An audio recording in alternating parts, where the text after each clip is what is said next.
ever thought about running for office? Yeah. Or, maybe just been curious about what really happens behind the scenes in a political campaign? Yeah. Today we're diving into a YouTube series that kind of pulls back the curtain and gives you this insider's look at how elections are won. Right. And just so you know, we used AI to help us summarize the key points in the series. That's right. We're looking at The Art of Democracy. It's a series created by Jess Cervantes, a political consultant with over 40 years, 4,000 campaigns. That kind of pulls back the curtain and gives you this insider's look at how elections are won. Right. And just so you know, we used AI to help us summarize the key points in the series. That's right. We're looking at The Art of Democracy. It's a series created by Jess Cervantes, a political consultant with over 40 years, 4,000 campaigns under his belt. 4,000 campaigns. Wow. Yeah. This guy must be like a walking encyclopedia of political strategy. He really is. And in this series, he breaks down his entire process, taking you step by step from vetting potential candidates to building a winning campaign strategy. Okay, let's unpack this. Where does he even begin? Well, he starts with what he calls political vetting in episode 2. Imagine the most intense job interview you've ever had, but for politics. He grills potential candidates for up to 6 hours, asking them about everything, from their political philosophy to their personal finances. 6 hours. It's grueling, but Cervantes believes it's crucial to understand the candidate inside and out before even considering running a campaign. He uses this vetting process to assess not only their qualifications, but also their character, their motivations, their ability to withstand the pressures of a campaign. So it's not just about checking boxes on a resume. He's looking for the X factor, that intangible quality that makes someone a compelling candidate. Exactly. And that leads into episode 3, where he focuses on political viability. Can this person actually win? He analyzes the financial and political landscape, crunching numbers and looking at things like district data, potential budgets, and even the candidate's personality to determine their chances of success. It sounds like he takes a very data-driven approach, but also considers the human element. Absolutely. He acknowledges that while data is important, passion and the drive for change are equally crucial, especially for new candidates who might not have a lot of experience. So you need both, like a solid strategy and the fire in your belly to make it through a tough campaign. You got it. And once he's determined that a campaign is viable, he moves on to gathering intel. In episode 4, he calls this political intelligence. And it's not about spying on your opponents, but rather understanding the entire playing field. He analyzes the strengths and weaknesses of each candidate, identifies potential allies and enemies, and even looks at things like local ideologies and the media landscape. So it's about getting a 360-degree view of the political terrain before you even start mapping out your strategy. What I found fascinating was his idea of a candidate matrix. Can you explain that a bit more? Sure. It's basically a tool he uses to track the positives and negatives of each candidate in the race. He looks at everything from their policy positions to their public image, their fundraising abilities, even their personal lives. So it's like a giant spreadsheet of political pros and cons. Exactly. And he uses this information to develop a dynamic campaign strategy, identifying opportunities to highlight their strengths and exploit their opponent's weaknesses. That's pretty strategic. Okay, so we've covered vetting, viability, and intelligence gathering. What comes next? Well, this is where things get a little more abstract. In episode 5, Cervantes dives into the unseen forces that can make or break a campaign, calling it political heavens and earth. Heavens and earth. Yeah. Sounds intriguing. It is. He talks about heavens as the intangible factors like opposition research, media coverage, the influence of special interest groups, even the weather. And Earth represents the physical and logistical elements, like the geographic layout of the district, voter demographics, and the resources available to each campaign. So it's about being aware of all the factors, both seen and unseen, that can impact your campaign. It's like playing chess, but with a whole lot more variables. Exactly. He emphasizes that even the best laid plans can be disrupted by unexpected events or hidden influences. And one of the key Earth elements he focuses on is the role of what he calls vested interests. Vested interests, what does he mean by that? He's talking about the powerful groups, like lobbyists or corporations who stand to gain or lose big depending on who wins the election. They often operate behind the scenes, wielding their influence through campaign donations, endorsements, and media campaigns. So it's about understanding who's pulling the strings and how their interests might align with or conflict with your campaign. It sounds like he's saying you need to be aware of the entire ecosystem surrounding an election. He absolutely is. And once you have a good grasp of the playing field and the forces at play, it's time to craft your message. That's where episode 6 comes in, focusing on political message, theme, and slogan. Okay, so this is where we get into the nitty-gritty of branding and communicating with voters. It is. Cervantes emphasizes the importance of choosing the right colors, themes, and slogans to resonate with your target target audience. He even uses real examples from past campaigns to show how seemingly small choices, like the color palette of your campaign materials, can have a huge impact on voter perception. That reminds me of how certain brands have like iconic colors. You see that red and yellow, you instantly think of McDonald's. Precisely. And Cervantes breaks down the psychology of color and design, explaining how to create a memorable and impactful visual identity for your campaign. So it's not just about looking good. It's about strategically using visual cues to communicate your message and connect with voters on an emotional level. You got it. And of course, no campaign message is complete without a strong slogan. Cervantes shares his insights on crafting a slogan that's not only catchy and memorable, but also accurately reflects the candidate's strengths and differentiates them from their opponents. So it's about encapsulating the essence of your campaign in a few powerful words that will stick in voters' minds. Exactly. But having a great message is only half the battle. You need a candidate who can effectively deliver that message and connect with voters on a personal level. That's what episode 7 is all about, a candidate's development journey. So this is where the rubber meets the road. It's about preparing the candidate for the grueling reality of campaigning. It is. Cervantes covers everything from the physical and emotional demands of campaigning to political etiquette, fundraising, and even how to deal with negative personality types. He doesn't sugarcoat it. He's very upfront about the challenges and potential pitfalls. He even talks about the 3 fatal diseases of politics. Okay, now I'm really intrigued. What are the 3 fatal diseases? He calls them money, power, and sex. He talks about how these 3 things can corrupt even the most well-intentioned candidates, and he stresses the importance of staying grounded, focused, and true to your values. It sounds like he's trying to prepare candidates for the intense pressure and scrutiny they'll face on the campaign trail. It's not for the faint of heart, that's for sure. It's not. But he also emphasizes the importance of building a strong support system, surrounding yourself with people you trust, and finding healthy ways to cope with stress.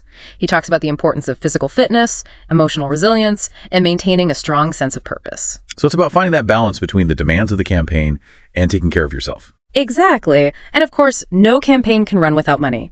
So in episode 8, Cervantes dives into the often murky world of fundraising for political campaigns. This is where things can get a little ethically challenging, right? They can, but Cervantes is very transparent about the different sources of funding, from personal loans and small dollar donations to PACs, large donors, and even the ethical considerations of accepting money from certain groups. So he's not just saying get as much money as you can. He's talking about building trust with donors, being transparent about your spending, and staying true to your values. He is. He believes that fundraising should be about more than just filling your campaign coffers. It should be about building relationships, engaging your supporters, and demonstrating your commitment to the cause. That makes sense. It's not just about the money, it's about the people behind the money. Exactly. And once you have the money, you need to know how to spend it wisely.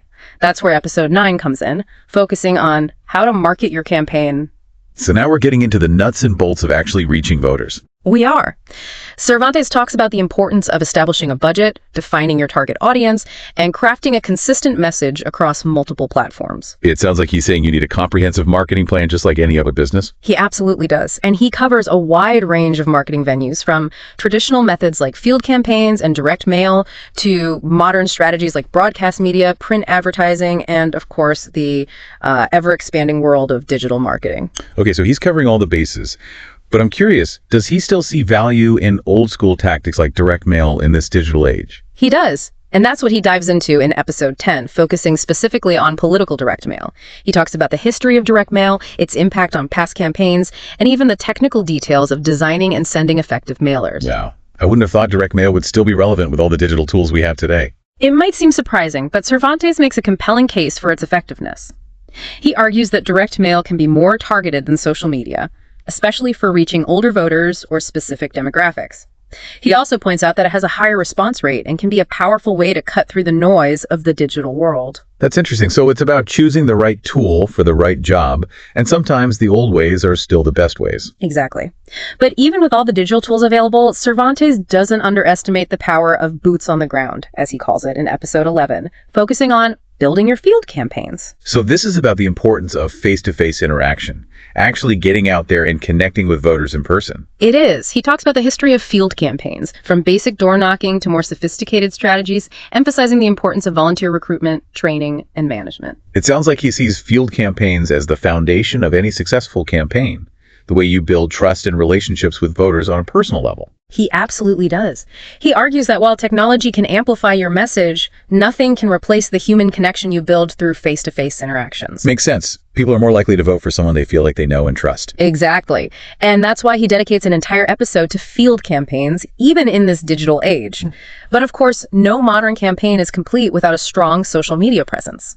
And that's where we'll pick up in part 2 of our deep dive, exploring Cervantes' insights on social media campaigns in episode 12. This is where things get really interesting for me. I'm eager to hear how he navigates the ever-changing world of social media and how he uses it to engage voters and build momentum for a campaign. But for now, we'll take a short break and come back to explore the digital side of campaigning. All right, so let's jump back into Cervantes' series with episode 12, where he tackles social media campaigns. Now, you might think someone with his experience would just see social media as another tool in the political toolbox. Oh yeah, for sure. But Cervantes actually has this really fascinating perspective on it. He sees social media as like a game changer, a way to level the playing field for campaigns with limited resources. Yeah, that makes sense. It's much more affordable to reach a large audience compared to, like running TV ads. Exactly. But he's also very clear that social media isn't some kind of magic bullet. You can't just throw up a couple posts and expect to win an election. He emphasizes that you need a clear strategy, just like with any other aspect of campaigning. So how does he approach social media strategically? What are some of his key insights? Well, he starts with the basics in episode 12, of course. He covers the history of social media and politics, the different platforms that are available, and the importance of choosing the right platforms for your target audience. He also stresses the need to create engaging content, build a strong online community, and use data to track your progress and measure your return on investment. Data seems to be a recurring theme in his approach. He's very big on measuring results and, making sure your efforts are actually paying off. He is, yeah. He's a firm believer in using data to inform your strategy and make adjustments along the way. Right. But he's also very aware of the potential pitfalls of social media.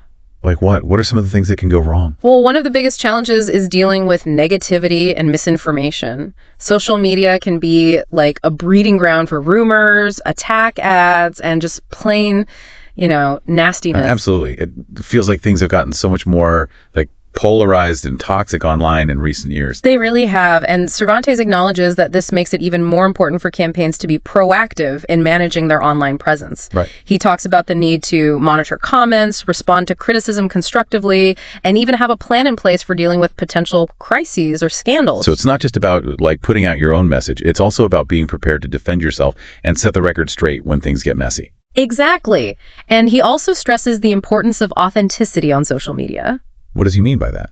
Well, he says voters can spot a phony a mile away. Right. They can tell when a candidate's just going through the motions or trying to be someone they're not. Yeah. He emphasizes the importance of being genuine, transparent, and letting your personality shine through. I think that's great advice, not just for politicians, but for anyone using social media.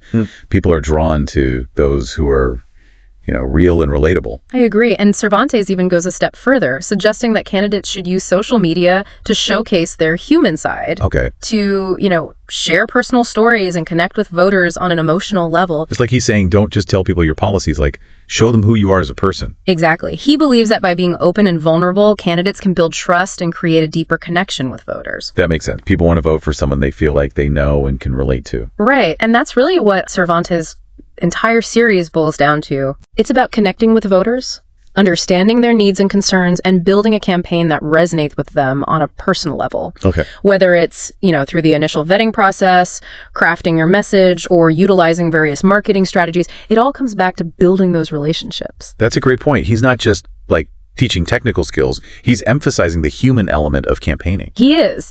And he reminds us that winning an election isn't just about playing the game or manipulating voters. It's about earning their trust, representing their interests, and ultimately serving the people. That's a great reminder, especially in today's political climate. It is. And I think that's one of the most valuable takeaways from this series. Yeah. It gives you a behind-the-scenes look at how campaigns work, but it also challenges you to think about the bigger picture, the purpose of politics, and the responsibility that comes with seeking elected office. So it's not just a how-to guide. Yeah. It's also a reflection on the ethics and values that should guide those in power. Exactly. And it leaves you with some important questions to ponder. Like what? Well, for example, how do we balance the need for strategy and the desire for authenticity in politics? Is it possible to run a successful campaign without, compromising your values? And how can we use these insights to become more informed and engaged citizens? Those are great questions. Yeah. And I think they're particularly relevant given the challenges facing our democracy today. I agree, but I think Cervantes' series offers a glimmer of hope. Okay. He shows us that it's still possible to run a campaign based on integrity, transparency, and a genuine desire to serve the people. So it's not all doom and gloom. Not at all. I think there's a lot to be learned from his experience, and I hope that aspiring politicians and engaged citizens alike will take his insights to heart. I do too. And I think this series is a valuable resource for anyone who wants to better understand how campaigns work, how to evaluate candidates, and how to participate in the political process in a meaningful way. Absolutely. It's a crash course in political strategy, but it's also a reminder that at the end of the day, it's all about people. That's a great point to end on. So we've covered a lot of ground in this deep dive into the art of democracy, from the initial vetting process to the complexities of social media. Well said. And on that note, we'll wrap up our deep dive. Thanks for joining us, and we'll see you next time for another fascinating exploration of ideas that matter.